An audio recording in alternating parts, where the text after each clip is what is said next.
metres in front of him at 50, but Lyles might get him, and Gatlin would be there. Kipchoge versus Bikili in the marathon, just extraordinary. Farah going back to run the 10,000. The women's 400's has gone to an unbelievable level. Shelley Fraser-Price, who's won 2 Olympic gold medals and a third in the 100, I think will win a 3rd Olympic gold medal in the 100 metres in equal Bolt. All these things. So I'm organised. I've just got to make sure that I keep working hard over the next 9 months. So what do you do? Football backwards, horse racing backwards. Do you go home at night and just study it, or how does it work?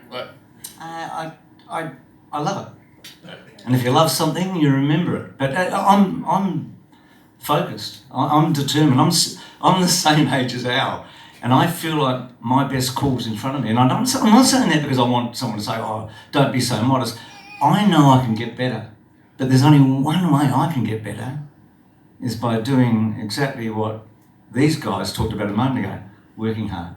The minute I stop preparing at 100%, I won't produce my best ever. I'm not a believer in 105% or 110%. To me, that does not exist.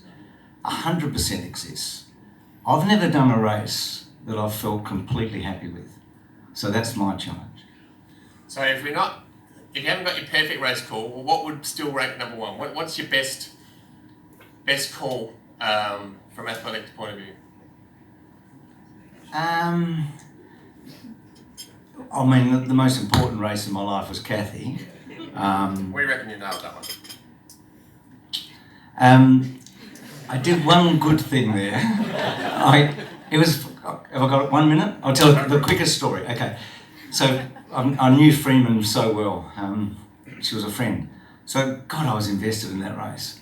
But it was a Monday night. The athletics had started on the Friday.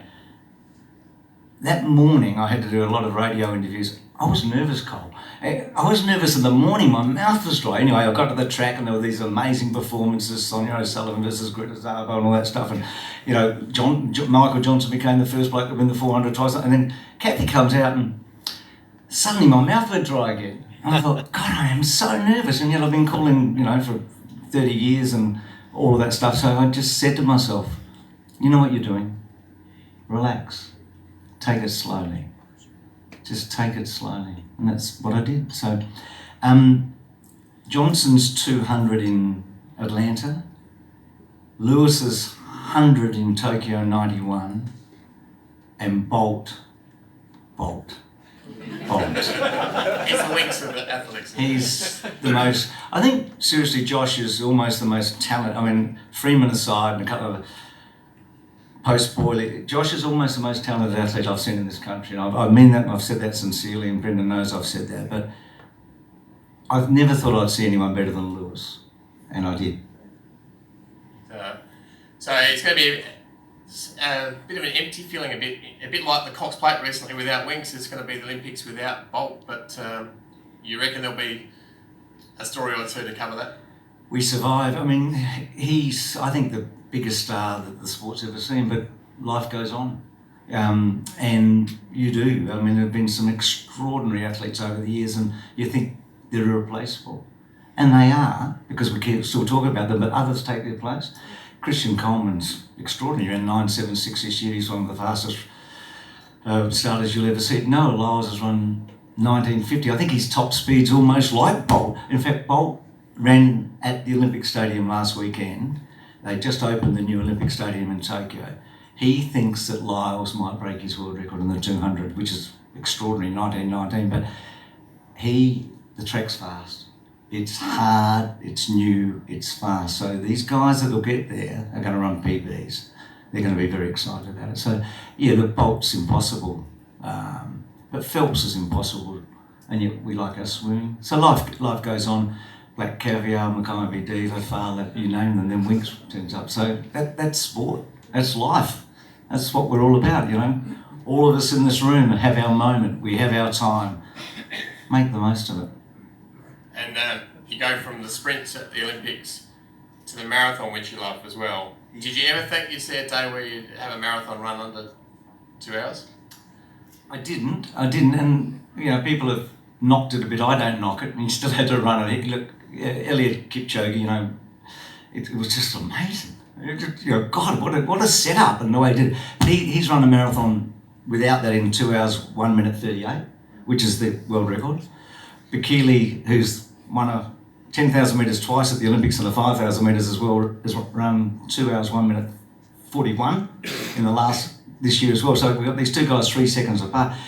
Kipchoge, who's broken the 2 hours, in 2003, he won the 5,000 metres at the World Championships and beat El Garouge and Bekele.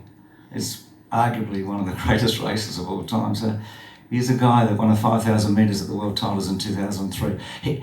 Abibi Bikila was the greatest marathoner the world had ever seen. He won in 1960 and 1964. He ran bare feet in Rome, on the cobbles of Rome in 1960. He broke the world record in 1960 and he broke the world record in 1964 in the marathon. Had his appendix out just before the Mexico Olympics in 1968 and it still ran. Bekele was the greatest marathon of all time, but he's not now. Kipchoge is. He's had 11 starts for 10 wins and the only time he got beaten was a world record just in front of him, and it was his second marathon. He's the greatest we've ever seen. Amazing. It was an amazing effort. So, moving to the Bay Chef, you've been our patron for, you'll be getting to 15, 20 years now. I can't remember the exact year that you came on board. And you've been there most years. You were there yesterday to watch the finals. Tell us your thoughts on the Bay Sheffield and the event. I'm a proud South Australian. To me, it's one of our great events. It's iconic, the late 1880s. And you'd look at the stories in the room today. I love the handicapping. I love the fact that none of us really know who's going to win. We've got really no idea. It's such an open event. Life mightn't change for the winner, but it does in a way. I mean, $14,000 helps, but it's not like owning Winx, is it, or being Usain Bolt? But to me, it's one of those iconic events that actually it means something. It means something to win a Bay Sheffield. My father's best friend won in 1947, 2 years before Don. You know that, Riley Wing. Brendan and Cole were very kind to him. He passed away last year. I mean, it was a badge of honour for his whole life, a badge of honour. And when he was inducted into the Bay Sheffield Hall of Fame, it was one of the proudest moments of his life. That's the sort of impact it has on people. It has on this community. Glenelg, you think of Glenelg, and we told we won at the Adelaide Oval for 3 years, had to go there, but it's a very important part of the fabric of this community, the state, and the city. I love it, Cole. I think what you and Brendan and the group collectively have done over the last 20 years has been superb. And I came here yesterday and saw, you know what? I enjoyed what I saw yesterday for 15 minutes as much as when I see Usain Bolt run. Some of those finishes yesterday, that's as good a sport as you'll ever see. It just didn't have 100,000 people on live TV. But if you were there yesterday and saw those 3 finishes one after the other, God, it was marvellous. So, I love the event. And we love you too. It was the last. Hey, good chat all day. Bruce, just thank you for your time and coming along, and it is just great to hear from you. And we did talk about throughout this morning that the Bay Sheffield Hall of Fame is the very last thing we're going to do today. Kathy, is Kathy still here? What's she got? Have you got the trophy that she was leaving, or the? We might need to present that later. It's around the place, but we do. Thanks, Bryce, if you could. So the Hall of Fame committee met this year and put forward a recommendation to the committee, and it was approved. The gentleman that we're going to induct into the Hall of Fame has his family with him today. It's certainly a proud moment for him and the family. He's been a part of the Bay Sheffield over the years in lots of different ways. As a runner, he was known for being very versatile. He made finals from 75 yards, which is about 70 metres, to 800 metres. So he ran a lot of different distances at the carnival. He made the Bay Sheffield 120 final 4 years in a row, which is a remarkable achievement. I don't know whether that's been matched too often in the history. He did run second to David Grubb in 1970 and third in 1969, so a couple of placings there.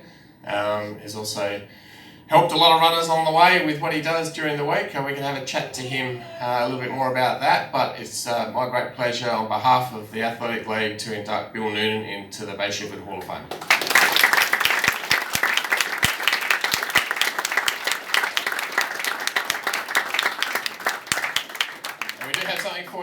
so, but with everything that's going on, it's just, we're not quite sure exactly where it is, but we've got a memento for you to take away. Congratulations, Bill. I know there'll be some people you'd love to thank. We'll have a bit more of a chat, but make sure you thank those important people first. Yeah, thanks very much to organise all this, and congratulations to the league as to how it's going, and not a lot I can say that hasn't been said before, so just a good show to be at. Now, when I did contact Bill and congratulate him and invite some family members, he invited, I think it was daughter, and he didn't want too much fuss made. The other family members contacted me saying, we want to be a part of this, but Bill's such a shy, like a sort of humble gentleman that I guess he wanted not too much fuss made of it all. But it's great to have your family along with you today. Just tell us a little bit about how many kids you have, grandkids, the support that you have in the room today. Yeah, one daughter and a grandson. I've got a couple of other friends there, and I've got Chippy Miller down that runs the Miller Sporting News, just so we can get a bit more promotion for the league. Fantastic. And I mentioned that you've helped a lot of runners along the way. You're a chiropractor. Yeah. Still practicing, or? No. So, do you still help out anyone? Not officially. Mainly the bloke behind the bar to make sure he can pour beer right. So let's go back to when you made 4 Bay Sheffields in a row. You got mighty close to winning a couple of them. What was your best run in your time in Bay Sheffield? David Grubben, I can go back to when I first ran in '65.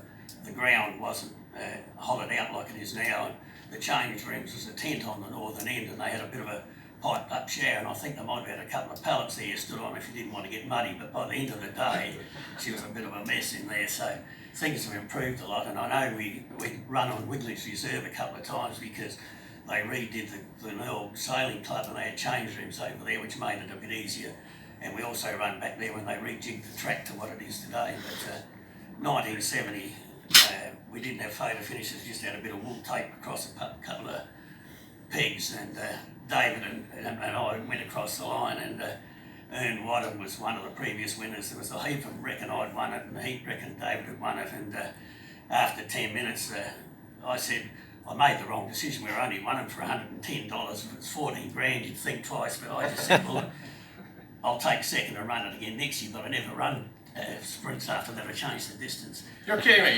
You basically said, yeah, you can have it. Yeah, I said I'll come back and win it next year. Wow, geez, we needed a photo finish back then to help out then, no doubt. And I also read that, was it 69 when you ran third, you did a hamstring, or Yeah. You injured yourself short before then? I did it. I was far enough in front that I started hopping on one leg, but I still finished third. I didn't quite get to the line in time. So did you see the 120 restricted? Were you down here yesterday? No.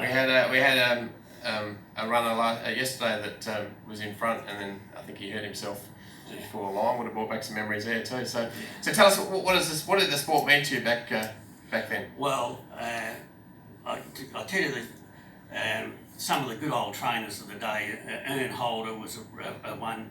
I used to often have a yarn to him afterwards. He was a sturt head trainer and run a bit of a clinic in his garage afterwards, and he could go back into history. He reckoned that they even run the Bay Chef on the hard sand on the beach one year, so it was interesting when you talk to them. Then we had Billy Neal, who was the umpire's fitness coach, who finished up going to the Bay with Curly.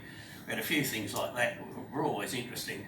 I finished up doing a similar thing myself, going back to footy clubs and training, but Toby Schreier brought a heap of distance runners in, which made life a lot better, and I still maintain Chris Fisher, after the Munich Games, came over and run pro, was one of the blokes that helped to get us back into getting a bit of media coverage and keeping the sport going. Toby Schreier's runners helped as well, but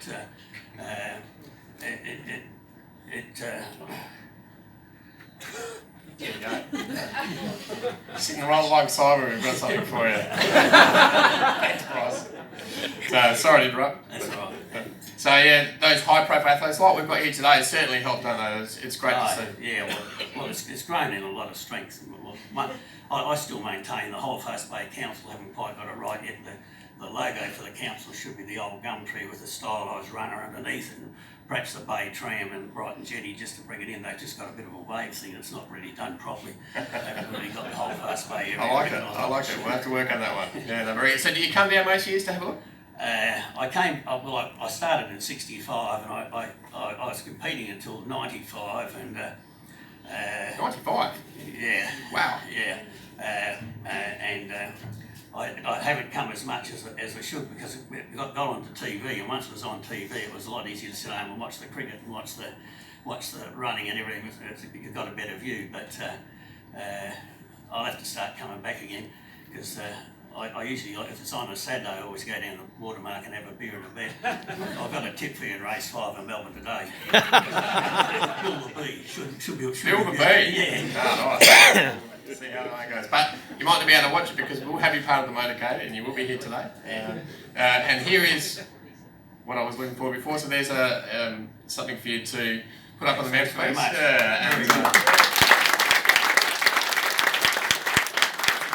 a great honour and you're a very worthy recipient. Congratulations. Thanks very much.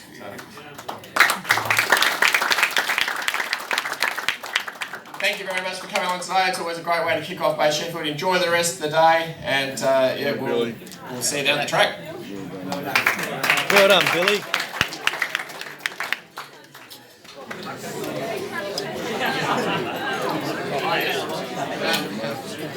Just leave the cap.